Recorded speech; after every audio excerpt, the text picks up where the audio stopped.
అమ్మా 101 కొబ్బరికాయలకి 550 రూపాయలు ఇప్పించండి అమ్మా. ఏమిటా కంగారు? నీకన్నా ముందొచ్చిన మనిషి నా వెనకాల చేతులు కట్టుకుని ఎలా నిలబడ్డాడో చూడు. ఎందుకంత వినయం? మేడం గారు మా షాప్ లో 10,000 రూపాయలు పట్టు చేరుకొని డబ్బులు ఇస్తానంటే వచ్చాను. కంగారు పడకండి. మీ ఇద్దరికి ఇవ్వాల్సింది తిప్పి కొడితే 11,000 లేదు. 10 నిమిషాల పారేస్తా, వెయిట్ చేయండి. ఇంకొద్దిసేపట్లో మా అత్తయ్య మైసూర్ మహారాణిలా కారులో వస్తుంది.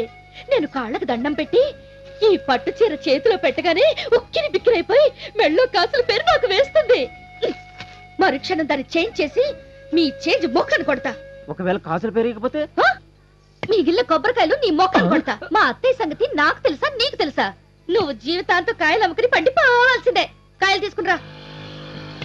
రా అమ్మా మహంకాళి, ఇది నీ మొక్కుబడి కాదు. ఏదో నా మొక్కుబడి కోసం ఇలా కొడుతున్నాను. నన్ను క్షమించు తల్లి.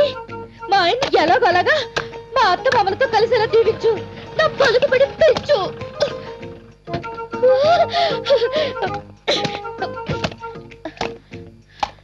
ఏంటమ్మా మెట్లు పగల కొడుతున్నావు?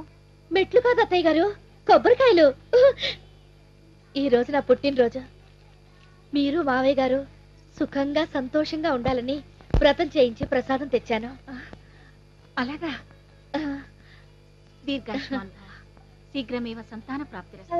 బంగారు తల్లి, నీ మనసు నా కొడుకు తెలుసుకున్నాడు కానీ మా ఆయన తెలుసుకోలేకపోయాడు. నీలాంటి మంచి పిల్ల మా కోడలిగా రావడానికి మా ఇల్లు ఎంతో పుణ్యం చేసుకోవాలి. ఈ రోజు నీ పుట్టినరోజు అన్నావు, నీకేమి ఇవ్వాలో నాకు తోచడం లేదు. మీ కాసు వద్దు, కాసుల పేరు వద్దు, మీ అభిమానమే చాలు.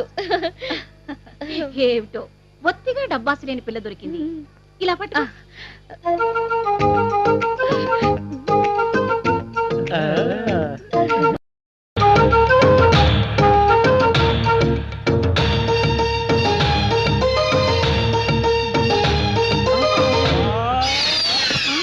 ఏమైంది పాపం?